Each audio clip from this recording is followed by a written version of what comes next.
crianças, vamos conhecer um pouco sobre as plantas. Todas as plantas estão adaptadas aos meios em que vivem. Os cactos vivem em ambientes que falta água. Suas folhas são transformadas em espinhos, assim não perdem água. Algumas plantas vivem em solo lodoso e ficam com as raízes aéreas, melhorando a fixação, como as árvores nos mangues. Plantas de folhas grandes são próprias de clima úmido e de regiões chuvosas, como é o caso da bananeira. Nas regiões chuvosas apresenta uma atmosfera com uma umidade bastante alta. Grande parte da chuva volta para o ar. Nesses ambientes possuem folhas bem desenvolvidas. Existe uma infinidade de árvores e plantas da Mata Atlântica, como os ipês, e as bromélias, que são as plantas epífitas. O que são plantas epífitas?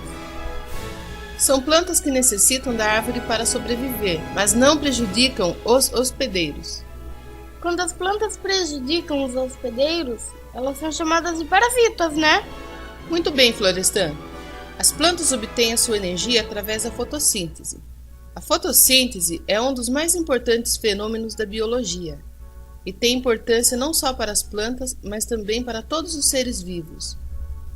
Com água e energia solar, as plantas retiram constantemente dióxido de carbono e devolvem oxigênio livre, garantindo a nossa respiração.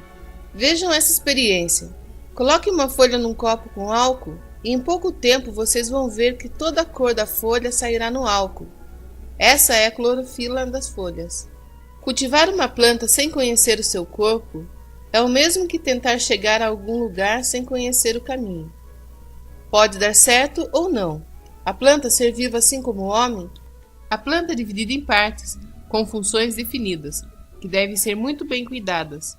A planta é composta de raiz, caule, folha, flor, fruto e semente. A raiz é a parte responsável pela alimentação. É através da raiz que a planta absorve água, sais minerais e conduz matéria orgânica até o caule. Ela funciona também como despensa, guardando reservas de nutrientes. O caule é a espinha dorsal da planta, mantendo-a ereta. O caule tem várias denominações. Nas árvores chama-se tronco, haste nas plantas rasteiras e tenras, estipe nos coqueiros e palmeiras, e como, quando dividido em nós e entre nós. O caule pode ainda ser chamado de estolão, nas suculentas e trepadeiras, e quando modificado conhecido como rizoma, bulbo, gavinha ou espinho. As folhas são responsáveis pela fotossíntese, respiração e transpiração, funções primordiais de um ser vivo do reino vegetal.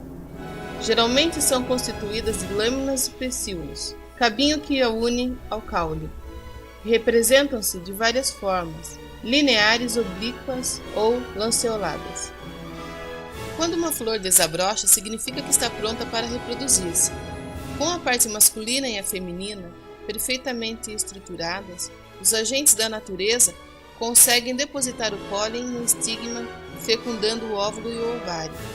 Quando a planta dá uma flor, está em sua fase mais crítica, pois direciona toda a energia a essa atividade. O fruto é o ovário fecundado que se incumbe de proteger a maior riqueza de uma planta, a semente, guardando-a em seu interior.